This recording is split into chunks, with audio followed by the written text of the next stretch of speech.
আলহামদুলিল্লাহ ওয়াসালামুন আলা ইবাদিহিল্লাযীনা ইসতাফা আম্মা বা'দ। ভাইরা আমার, আজকে একটা গুরুত্বপূর্ণ ইমানি বিষয়, সবচেয়ে গুরুত্বপূর্ণ ইমানি বিষয় নিয়ে আমরা এখানে একত্র হয়েছি। বিষয়টা সবার কাছে স্পষ্ট, কিন্তু কিছু লোক অস্পষ্টতা সৃষ্টি করার চেষ্টা করে। ও বিষয়ে আমি এক দুটো কথা বলতে চাচ্ছি। আরে ভাই, অনেকে ধোঁকা দেয়, বা হতে পারে সে নিজেও ধোঁকার মধ্যে আছে। সেটা হলো এটাকে মযহাবের ইখতিলাফ মনে করে। হানাফি, শাফি, হাম্বলি মযহাব, দেখেন সব মযহাব আহলুস সুন্নাত ওয়াল জামাতের অধীনে। আহলুস সুন্নাত ওয়াল জামাতেরই এক একটি মযহাব। কাদিয়ানি আহলুস সুন্নাত ওয়াল জামাত হবে দূরের কথা, ওরা তো ইসলামের গণ্ডির থেকে বাইরে। কাজে এটা মযহাবের ইখতিলাফ নয়। 2 নম্বর, কেউ কেউ এটাকে ফিরকার ইখতিলাফ বানাতে চায়। খবরদার, ফিরকা আহলুস সুন্নাত ওয়াল জামাতের মতো হেদায়েতের উপরে তো নাই। ওরা গোমরা। যত ফিরকা, বেদাতি ফিরকা, গোমরা ফিরকা, ওরা গোমরা। কিন্তু তারপরও কোনো না কোনোভাবে কোনো রকম ইসলামের গণ্ডির মধ্যে আছে। কিন্তু কাদিয়ানিরা ইসলামের গণ্ডি থেকে বাইরে। কাজে কাদিয়ানিরা কোনো ফেরকাও না। এরা 72 ফেরকার কোনো ফেরকা না। এরা পুরা ইসলামের পুরা গণ্ডি থেকে বাইরে। তাহলে এটা মযহাবেরও ইখতিলাফ না, ফেরকারও ইখতিলাফ না। তাহলে কি?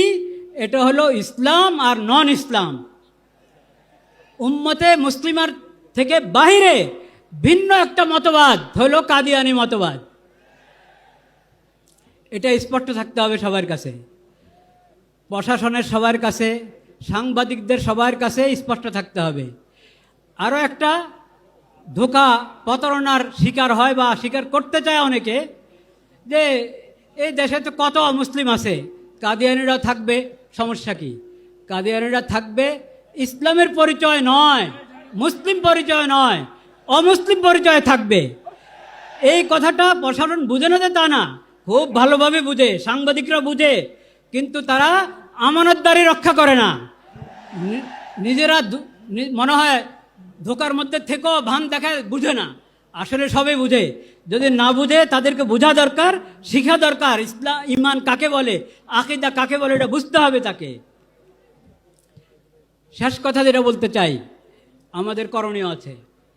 আমাদের করণীয়, প্রশাসনের করণীয়, নিজেদের ঈমান এবং ইসলামের পরিচয় দেওয়া। এই বিষয়, কাদিয়ানি বিষয় যে ঈমানি দায়িত্ব, সেই ঈমানি দায়িত্ব পালন করে নিজেদের ঈমান এবং ইসলামের পরিচয় দেওয়া প্রশাসনের দায়িত্ব। সাংবাদিকদের দায়িত্ব আমানতদারির সাথে এই বিষয়টাকে উপস্থাপন করা, কোনো ধরনের ধোঁকা প্রতারণার আশ্রয় না নেওয়া।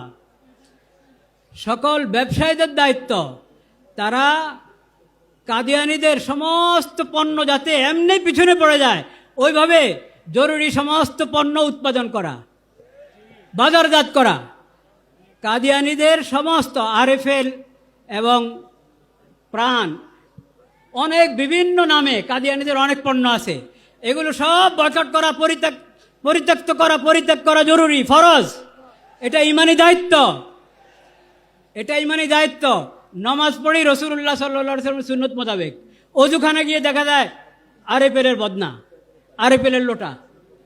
এটা কেমন কথা? এটা কি ঈমানি গায়রত চায়? এটা ঈমানি গায়রতের দাবি? এই জন্য কাদিয়ানিদের সমস্ত পণ্য আমরা বুঝে শুনে, যেই নামে হক, পরিচিত অপরিচিত নামে যেটা হোক, ওটা থেকে আমরা দূরে থাকবো ইনশাআল্লাহ।